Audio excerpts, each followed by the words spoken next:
Delhi liquor ಹಗರಣದಲ್ಲಿ ಬಂಧನವಾಗಿರುವಂತಹ ಕೇಜ್ರಿವಾಲ್ 7 ದಿನಗಳ ಕಾಲ ಇಡಿ ಕಸ್ಟಡಿಯಲ್ಲಿದ್ದಾರೆ. ಸಿಎಂ ಕೇಜ್ರಿವಾಲ್ ಪತ್ನಿ ಸುನಿತಾ ಕೇಜ್ರಿವಾಲ್ ಮೂಲಕ ದೆಹಲಿ ಜನರಿಗೆ ಸಂದೇಶವನ್ನು ಕೊಟ್ಟಿದ್ದಾರೆ. ಕೇಜ್ರಿವಾಲ್ ಈ ಸಂದೇಶದಲ್ಲಿ ಹೇಳ್ತಾರೆ, ಜೈಲಿನ ಒಳಗಿದ್ರು ಹೊರಗಿದ್ರು ದೇಶ ಸೇವೆಯನ್ನ ಮಾಡುತ್ತಲೇ ಇರ್ತೀನಿ.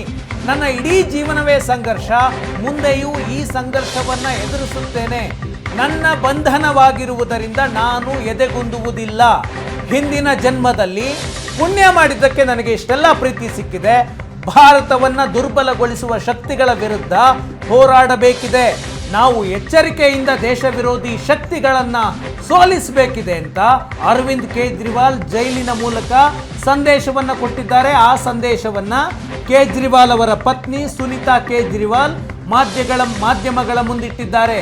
ಯಾವ ಜೈಲು ಕೂಡ ನನ್ನನ್ನು ತುಂಬ ದಿನ ಬಂಧಿಸಿಡಲು ಸಾಧ್ಯ ಇಲ್ಲ, ನಾನು ಆದಷ್ಟು ಬೇಗ ಹೊರಗೆ ಬರ್ತೀನಿ ಅಂತ ಅರವಿಂದ್ ಕೇಜ್ರಿವಾಲ್ ವಿಶ್ವಾಸವನ್ನ ವ್ಯಕ್ತಪಡಿಸಿದ್ದಾರೆ. ಆಪ್ ಕಾರ್ಯಕರ್ತರು ಯಾವುದೇ ಕೆಲಸಗಳನ್ನು ನಿಲ್ಲಿಸಬಾರದು, ಬಿಜೆಪಿಯ ವಿರುದ್ಧ ದ್ವೇಷವನ್ನ ಸಾಧಿಸಬಾರದು ಅಂತ ಅರವಿಂದ್ ಕೇಜ್ರಿವಾಲ್ ಜೈಲಿನ ಒಳಗಿನಿಂದ ಸಂದೇಶವನ್ನ ಕೊಟ್ಟಿದ್ದಾರೆ.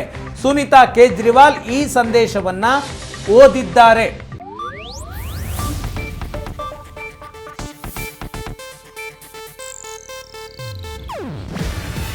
ಇದು ಏಷ್ಯಾನೆಟ್ ನ್ಯೂಸ್ ನೆಟ್ವರ್ಕ್ ಪ್ರಸ್ತುತಿ. ನೀವು ನೋಡ್ತಿದ್ದೀರಾ ಏಷ್ಯಾನೆಟ್ ಸುವರ್ಣ ನ್ಯೂಸ್.